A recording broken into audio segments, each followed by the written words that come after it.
have such mixed feelings about my cancer journey because on the one hand, it was the most challenging and traumatic experience of my life. And on the other hand, it's responsible for who I am and where I am today, which is leaps and bounds closer to my authentic self. My name is Eva Fakatselis. I'm Greek American. I grew up outside of Chicago. So I lived in Chicago, lived in Europe, lived in New York City, and now am living in Costa Rica. I would say that I'm an artist, I'm a writer, I'm a businesswoman, and also a cancer survivor. And I'm working on a field guide for cancer treatment that can help people undergoing treatment improve the quality of their day-to-day life. And I'm also recently a dog mom. I adopted a puppy after my 2-year scan was clear, and her name is Mika. Obviously, I'm in love with her. I had been to Nosara before I was diagnosed on a surf trip, fell in love with the place, and then throughout my illness was just trying to plot my return. I think there's a rhythm to existence here that's modulated by the rising and setting of the sun. And I just found that rhythm felt much more humane and compatible for where I was at physically post-cancer treatment. It just became a no-brainer for me that I needed to spend more time in an environment like this, and ideally in this environment.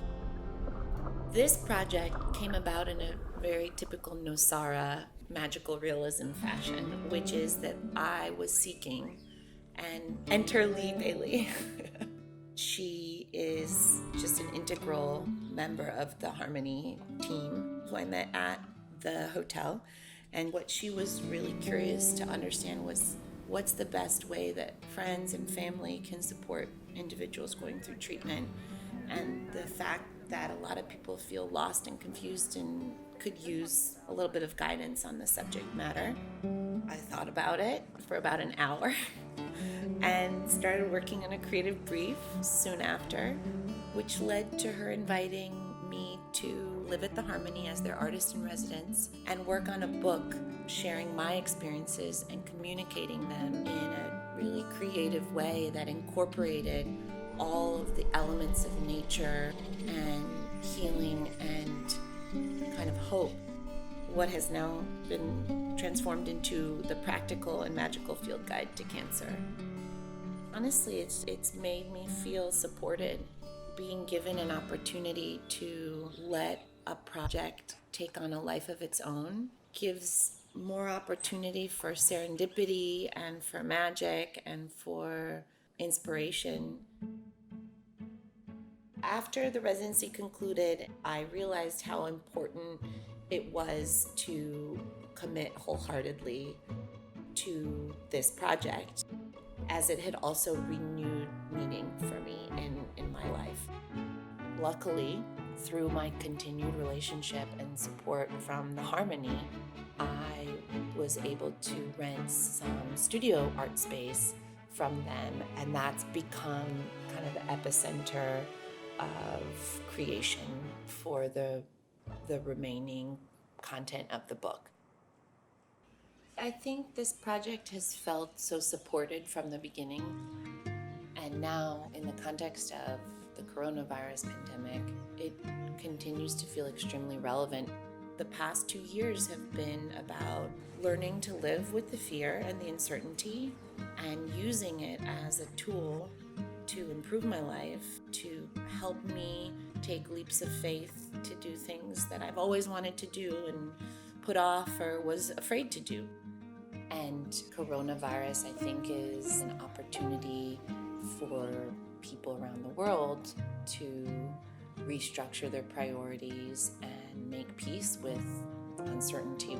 And I think these are lessons that cancer patients, learn the hard way. But I think that's sometimes hard for people to hear and understand when they're in the midst of surviving a crisis. So My hope for the book is to find a publisher who's equally passionate about it, and that it'll be something that will bring a lot of, assistance and comfort and beauty into the lives of people who are going through one of the hardest things you can go through in this life.